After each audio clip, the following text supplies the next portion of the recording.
Hi friends, Susheela tailors కు స్వాగతం అండి. ఇవాళటి టాపిక్ వచ్చేసి మగ్గం వర్క్ బ్లౌజ్ అండి. ఇదిగోండి మగ్గం వర్క్ బ్లౌజ్. మీకు ఇంతకు ముందు ఎన్నో సార్లు చెప్పాను, నేను చూపించాను, మీకు వీడియోలు చాలా ఉన్నాయి. అయినా మళ్ళీ ఇవాళ కొత్త రకంగా చేసి చూపిస్తున్నాను చూడండి. ఏంటంటే ఇది ఈజీ మెథడ్. కొత్తగా నేర్చుకున్న వాళ్ళది ఈజీగా స్టిచ్చింగ్ చేసుకుంటారు. ఇప్పుడు ఈ టాపిక్ చూసేసుకొని ఈజీగా స్టిచ్చింగ్ చేసుకోవచ్చు. ఎందుకంటే మీరు కొత్తగా నేర్చుకున్న వాళ్ళు కన్ఫ్యూజ్ అయిపోతుంటారు, ఎలా కుట్టాలి అని చెప్పేసి బయట ఇచ్చుకుంటారు. అలా కాకుండా బయట ఇస్తే 400-500 తీసుకుంటారు స్టిచ్చింగ్ ఛార్జీ. అందుకోసం అని చెప్పేసి మీరు ఇంట్లోనే ఇంట్లోనే స్టిచ్చింగ్ చేసుకోవచ్చు నెమ్మదిగా. ఇదిగోండి ఇప్పుడు ఎలా చేయాలో చూపిస్తాను. ఇదిగోండి ఇప్పుడు ఇక్కడ నేను ఇది లైనింగ్ క్లాత్ కి మనకు షోల్డర్ ఎంత రావాలి? ఇదిగోండి 11 ఇంచెస్. 11 అంటే 5.5 అంటే ఇప్పుడు మనకు 11 ఇంచెస్ అవుతుంది కదా, డబుల్ ఫోల్డింగ్ ఉంటుంది కదా. ఇది ఇప్పుడు మనకు 11 ఇంచెస్ అయింది. అలాంటప్పుడు మరి ఇప్పుడు ఇక్కడ ఎంత ఉంది అని అంటే ఇప్పుడు మనకు ఈ మాత్రం ఉండాలి. ఇక్కడ షోల్డర్ దగ్గర వాళ్ళు మగ్గం వర్క్ వేసే వాళ్ళు ఏం చేశారంటే బార్డర్ అనేది కట్ చేయకుండా, అంటే కొంచెం వదిలిపెట్టకుండా ఈ బార్డర్ దగ్గర నుంచి వేశారు. మరి స్టిచ్చింగ్ వదిలిపెట్టేసుకోవాలి కదండి మనము. అందుకోసం అని చెప్పేసి నేను కొద్దిగా ఒక 1/2 ఇంచ్ అంతా వదిలిపెట్టేసి ఇలా కట్ చేశాను. ఇదిగోండి ఇప్పుడు ఇక్కడ మనకు ఇంత గ్యాప్ లో ఉండాలి. ఇక్కడ మనకు షోల్డర్ అనేది ఇక్కడ ఇది మనకి ఇక్కడ ఇదని కాదు, మనకు ఇప్పుడు ఇక్కడ మనకు ఎంత ఉండాలో ఇది చూసుకోవాలి మనం మెయిన్. ఎందుకంటే ఇది తక్కువ ఉంటే, షోల్డర్ తక్కువ ఉంటే కొంతమంది ఒప్పుకోరు. ఇది ఆల్రెడీ అందులోనూ ఇది ముస్లిమ్స్ ఇది, ఇంకా వాళ్ళు షోల్డర్ తక్కువ ఉంటే ఇంకా మరీ ఒప్పుకోరు. అందుకోసం అని చెప్పేసి ఇదిగో చూడండి ఇప్పుడు ఇది ఎంత ఉంది? ఇదిగోండి 12 ఇంచెస్ ఉంది. 12 ఇంచెస్ పై ఇగో 2 పాయింట్స్ ఉంది 12 ఇంచెస్ పైన. అయితే ఇప్పుడు మనం దేనికి ఏం చేద్దామనంటే ఇదిగోండి ఇప్పుడు మనకు చేయాల్సింది, ఇప్పుడు ఇక్కడ ఇంతకుముందు వీడియోలు కూడా చూపించాను, ఇప్పుడు మళ్ళీ చూపిస్తున్నాను. ఏంటంటే కొద్దిగా స్టిచ్చింగ్ చేసుకోవాలి. ఎక్కడ? ఇదిగోండి ఇక్కడ ఈ మధ్యలో ఇప్పుడు తిరిగేసుకొని ఈ మధ్యలో చూసుకోవాలి, మనం కరెక్ట్ గా పెట్టుకొని చూసుకోవాలి. ఇక్కడ ఇదిగోండి ఇలా కరెక్ట్ గా ఉందా లేదా అని చూసుకొని ఒక్కసారి ఇదిగో కొద్దిగా మనకు ఒక 1/2 ఇంచ్ తోని స్టిచ్చింగ్ చేసుకోవాలి. ఇదిగోండి ఇలా సన్నగా చేసేసుకుంటే సరిపోతుంది, అంతే. ఇదిగో చూసారా, మీకు వీడియోలో చూపించిన విధంగా ఇక్కడ నుంచి ఇక్కడ సన్నగా రావాలి, ఇక్కడ షార్ప్ రావాలి. ఇటు మళ్ళీ మనకి ఏమాత్రం ఇదిగో చూడండి ఇప్పుడు మనకి ఇక్కడ నెక్ దగ్గర ఏ ప్రాబ్లం రావద్దు. అందుకోసం అని చెప్పేసి ఇలా వేసుకోవాలి. ఇప్పుడు ఇలా వేసుకున్నాం కదా, వేసుకున్నాక పైనుంచి లైనింగ్ క్లాత్ వేసుకుంటాం. ఇదిగోండి ఇలా మనం సెంటర్ చూసుకోవాలి. ఇప్పుడు మనం కుట్టు వేసుకున్నాం కదా, ఇప్పుడు ఇక్కడ మనకు ఫోల్డింగ్ అనేది కనిపిస్తున్నది చూడండి. ఇక్కడ సెంటర్లో ఈ సెంటర్లో మనం ఇలా వేసుకోవాలి. ఇదిగోండి ఇలా ఇక్కడ నుంచి ఇప్పుడు ఇక్కడ వరకు. ఒకవేళ మీకు అటు ఇటు కదిలినట్టు ఉన్నదని అనుకోండి, కదిలినట్టుంటే ఇప్పుడు మనం ఏం చేసుకోవాలి? ఇప్పుడు సేఫ్టీ పిన్స్ కానీ గుండు సూదులు కానీ ఇంకేమైనా ఉంటాయి కదా, అవి పెట్టేసుకోవచ్చు. ఇప్పుడు ఎలా పెట్టాలో చూపిస్తున్నా చూడండి. ఇప్పుడు ఇది స్టిచ్చింగ్ కు మనకు ఇదిగోండి నెక్ అంతా ఇప్పుడు స్టిచ్చింగ్ చేస్తాం. ఇక్కడ నుంచి స్టిచ్చింగ్ చేస్తాం. ఇక్కడ వైపు పెట్టొద్దు, లోపల వైపు పెట్టొద్దు, ఇటు బయట వైపు పెట్టుకోవాలి. ఇదిగోండి ఇలా ఇప్పుడు బయట వైపు మనకి ఎలా వచ్చిందో అలా చూసుకొని పెట్టుకోవాలి జాగ్రత్తగా. ఇదిగోండి ఇలా పెట్టుకుంటే మనకి ఏ ప్రాబ్లం ఉండదు. అందుకోసం అని చెప్పేసి ఇలా అన్ని మనకు గుండు సూదులు కానీ సేఫ్టీ పిన్స్ కానీ ఏమైనా పెట్టుకోవచ్చు. ఇదిగోండి ఇలా అక్కడక్కడ పెట్టేసుకొని ఇప్పుడు ఇక్కడ 2 పెట్టేశాను. ఇక మధ్యలో ఒకటి పెట్టేసి సరిపోతుంది. ఇదిగోండి ఇక్కడ మధ్యలో ఒకటి పెట్టేసేయాలి. మళ్ళీ ఇటువైపు కూడా సేమ్ ఇట్లనే ఒక 2 పెట్టుకున్నామని అనుకోండి, కదలకుండా ఉంటుంది. మనకు స్టిచ్చింగ్ చేసేటప్పుడు అటు ఇటు కదలకుండా ఉంటుంది. అందుకోసం అని చెప్పేసి ఇలా పెట్టేసుకుందాం.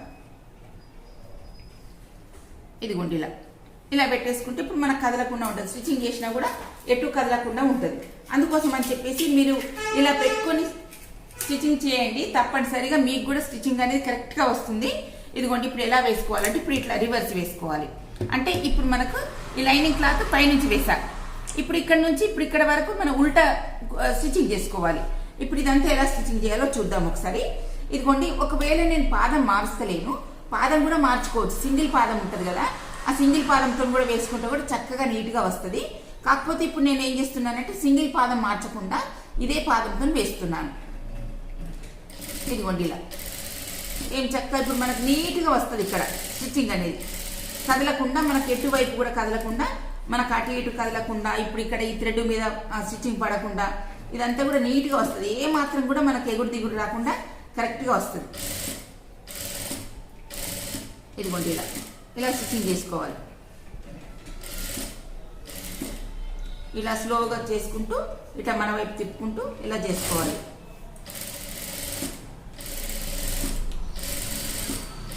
ఇదిగోండి ఇలా ఇప్పుడు నెక్ చుట్టూ మనము ఇదంతా కూడా ఇప్పుడు స్టిచ్చింగ్ చేసుకున్నాం.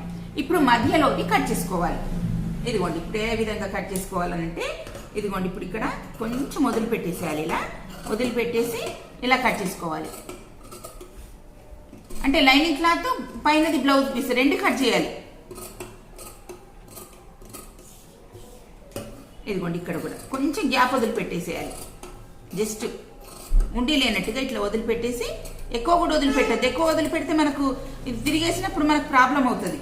అందుకోసం అని చెప్పేసి అలా వేయకుండా ఇదిగోండి ఇప్పుడు ఆ తర్వాత ఇప్పుడు ఇక్కడ గుండు సూదులు ఉన్నాయి కదా, ఇప్పుడు ఇవన్నీ తీసేద్దాం. ఇవన్నీ తీసేసి ఇక రివర్స్ చేసేద్దాం. ఇదిగోండి ఇప్పుడు రివర్స్ చేసేస్తున్నాను. ఈ లైనింగ్ క్లాత్ అనేది లోపలికి వేసేసుకోవాలి. ఒకవేళ మీరు ఎక్కువ తీసుకున్నారనుకోండి క్లాత్, ఇప్పుడు ఇక్కడ నేను ఇందాక చూపించాను కదా మీకు, ఇదిగోండి ఇప్పుడు ఇందాక చూపించాను కదా, ఒకవేళ మీకు ఏదైనా డౌట్ ఉంటే ఇప్పుడు ఎక్కువ తీసుకున్నారనుకోండి అక్కడక్కడ కట్స్ పెట్టేసుకోవాలి. ఎట్లా అంటే ఇదిగోండి ఇలా చిన్న చిన్న కట్స్ పెట్టేసుకోవాలి. అప్పుడే మనకు ఇది తిరుగుతుంది, లేకపోతే మనకు తిరగకుండా వచ్చేస్తుంది. అంత ముడతలుగా వచ్చేస్తుంది, నీట్గా రాదు. అందుకోసం అని చెప్పేసి ఇప్పుడు మనం ఇక్కడ నుంచి ఇక్కడ వరకు ఇలా వేసుకుందాం. ఇదిగోండి ఇప్పుడు ఇక్కడ రివర్స్ వేసేసుకుందాం. ఇక్కడ ఇదంతా లోపలికి వేసేసుకుని ఇదిగోండి ఇలా ఇదంతా చక్కగా నీట్గా వచ్చింది చూడండి. ఇప్పుడు మనకు మళ్ళీ పైనుంచి ఒక వరుస కుట్టు వేసేసుకోవాలి. అటు ఇటు కదలకుండా పైనుంచి ఒక వరుస కుట్టు వేసేసుకోవాలి. ఇదిగోండి ఇలా ఇప్పుడు ఇక్కడ నుంచి ఇక్కడ వరకు ఇలా వేసేసుకుందాం. ఇక చివరి నుంచి వేసుకోవాలి. లేదా మనకు అట్లా కాకుండా కూడా ఇప్పుడు ఇక్కడ ఈ స్టోన్ పక్క నుంచి కూడా ఇలా కూడా వేసుకోవచ్చు, ఆ విధంగా కూడా వేసుకోవచ్చు.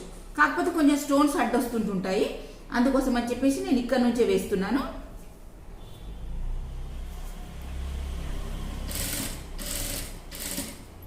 ఇదిగోండి చుట్టూ అంతా కూడా ఇలాగే కుట్టు వేసుకుంటూ రావాలి. ఇలా స్లోగా వేసుకుంటూ రావాలి. ఏమాత్రం మనకు పింక్ కలర్ అనేది కనిపించొద్దు, అంటే లైనింగ్ క్లాత్ అనేది కనిపించొద్దు. కనిపించకుండా నీట్గా వేసుకోవాలి.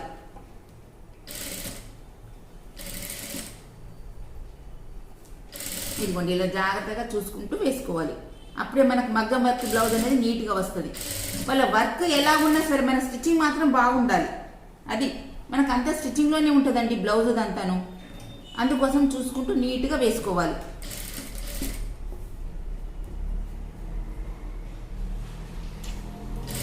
కస్టమర్స్ మళ్ళీ వచ్చేటట్టు చూసుకోవాలి. గబగబా కుట్టేసి అంతేదో పెద్ద పెద్ద కుట్లు కుట్టేసి అలా చేయకూడదు. ఎప్పుడైనా కూడా జాగ్రత్తగా నెమ్మదిగా వేసుకోవాలి. ఇదిగోండి ఇప్పుడు ఇదంతా కూడా స్టిచ్చింగ్ చేసేసాను. ఇప్పుడు నెక్ చుట్టూ ఇదంతా స్టిచ్చింగ్ చేశాను కదా, ఇప్పుడు ఆ తర్వాత ఇప్పుడు చుట్టూ లైనింగ్ అంతా కూడా జాయింటింగ్ చేసుకుంటూ సరిపోతుంది. ఇదిగోండి ఇక్కడ నుంచి ఇది జాయింటింగ్ చేసుకుంటూ సరిపోతుంది. ఇలా వేసుకొని ఇప్పుడు ఇదంతా కూడా లైనింగ్ అంతా కూడా జాయింట్ చేసేసుకుందాం. ఇదిగోండి ఇదంతా స్టిచ్చింగ్ ఇలా నీట్గా చేసుకున్నాం చూడండి. మీరు కూడా ఇలా చేసుకోండి, మీకు కూడా మగ్గం వర్క్ బ్లౌజ్ ఈజీగా స్టిచ్చింగ్ చేసుకోగలుగుతారు. ఓకే ఫ్రెండ్స్, మా వీడియో నచ్చినట్టయితే మీరు లైక్ చేయండి, షేర్ చేయండి, సబ్స్క్రైబ్ చేయండి. Thank you.